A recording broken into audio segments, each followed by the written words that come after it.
शाळेला कोणती गाय देता कामा नये, ती गाय शेतकऱ्याची शेतकऱ्याला परत करा. अरे आमचा गोटा हाच गोशाळा आहे. आम्ही 50 गायी 100 गायी पाळतोया.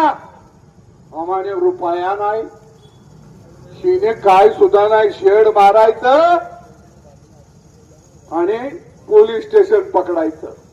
लो माल फुकट फुकट. काय भारी दुकान लावलं या सगळ्या गोशाळेवाल्यांना विनंती करतो. अतिवृष्टीमध्ये अनेकाची जनावरं वाहून गेले, मेलेले आहेत. तुमच्याकडे दुधाळ जनावर असली तर फुकट वाटा, तेवढा तर दान धर्म करा. काय कष्ट करायचं. आता त्या महावीर गोशाळा आहे, तिचा मालक कुठं आहे? मुंबई. गोशाळा कुठं? इथं. आम्ही तो मला पुण्य लागतोय फुकटच्या गायी आणून. कसलं पुण्य लागते? काय चाललंय हे? दिवसा ढवल्या शेतकऱ्याच्या भरलेल्या गोट्यावरती दरोडा आहे, दरोडा.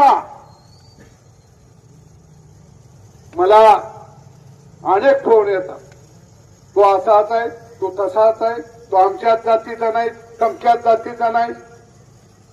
अरे माझी जात शेतकऱ्याची आहे, शेतकऱ्याची. माझा धर्म शेतकरी आहे.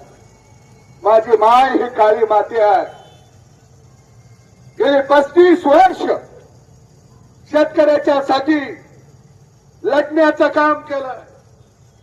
या माढा मतदारसंघातल्या इथं आलेल्या गावागावातल्या अनेक तरुणांनी या सदाभाऊला या फलटण मधनं लीड दिले. लीड चहाचा कप सुद्धा मी पाजलेला.